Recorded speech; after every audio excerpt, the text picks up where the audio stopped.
Hey guys, sorry I didn't post a video yesterday.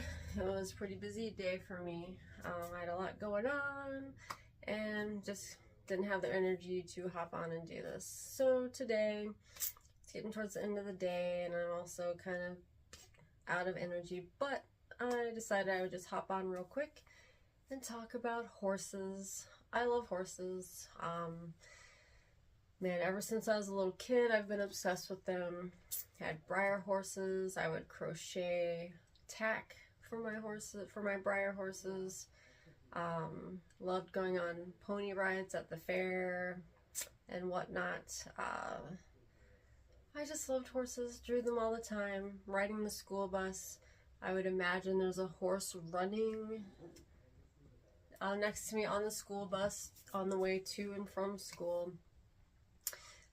So yeah, I was definitely obsessed. And in middle school, I was able to start taking horseback riding lessons with my sister, one of my sisters, and with two of my best friends growing up.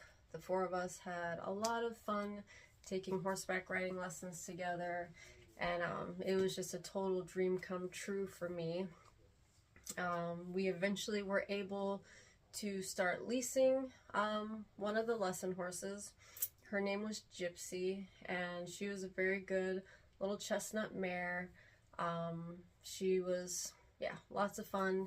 My little sister and I, we shared her. She was our lease horse together, and we had to share her. And I remember I got tired of sharing and having to take turns, and I wanted to get my own horse to lease. And luckily my mom and dad were amenable to that and agreed. And the only horse that was available for lease at the time when we were gonna start leasing a second horse was the short, stocky, super stubborn little bay gelding. And I mean, he was stubborn. He would not go for anybody. Yeah, but I wanted my own horse to ride so I didn't have to take turns. So we started leasing him, and he was my horse while we were leasing him.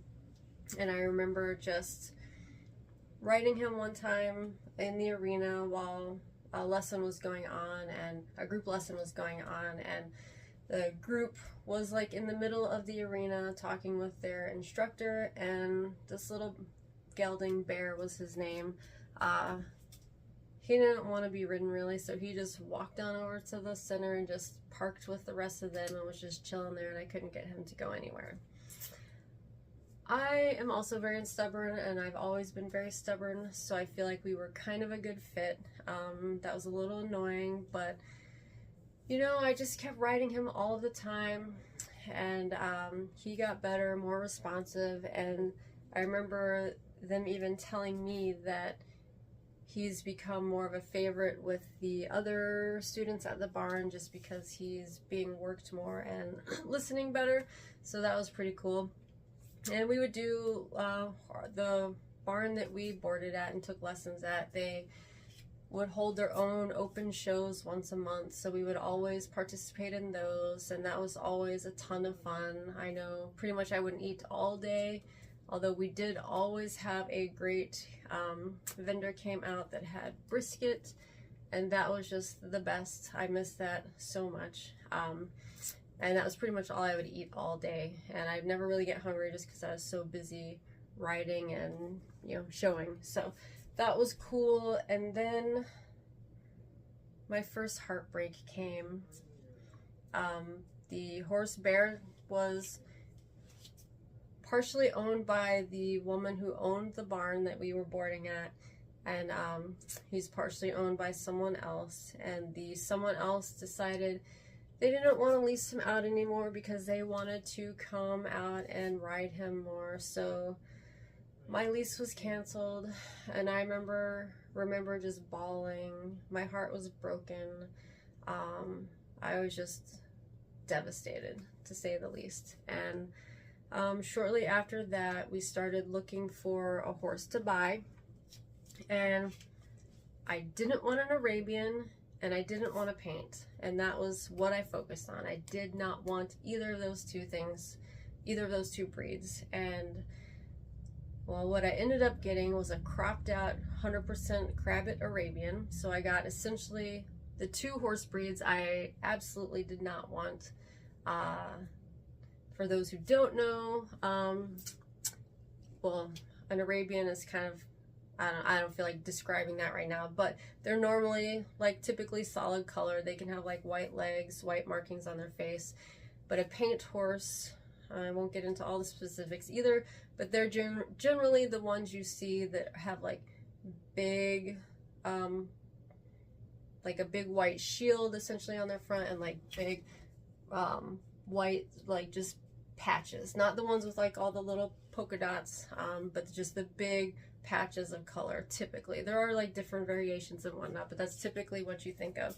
And so cropped out horse is, Arabians don't normally come in that color, so what that meant is just that he was a registered Pinto Arabian, which is a little different than paint, but I don't know, we won't get into the specific details here. But what that just means is he ended up being born, he had a big white patch on his belly, which Arabians typically don't have, and then he also had white socks and a big white blaze on his face. So he was essentially a paint horse. He was technically Pinto, but same color pattern. And yeah, so I got the two breeds I didn't want, and that's okay. He was amazing. And that, though, like as I think back on it now with all the things I've learned about manifesting and just like what you focus on is what you'll get, and that's what I got. I focused on not wanting an Arabian, I focused on not wanting a paint, and I essentially got those two things. So anyways, this video is getting kind of long, so I want to cut it off. I moved up here and haven't really ridden since, and I'm originally from Texas, moved to Wisconsin, and I miss horses. I love the smell of a horse barn, and if you're not a horse person, you don't get it, and you think that's super weird, but for all of the other horse people out there, you know what I'm talking about. You know that smell. It's just like heaven and just, oh, relaxation. Anyways, how do you like my belt buckle? I love it. And I'll let y'all go now. Take care. Love y'all. Bye.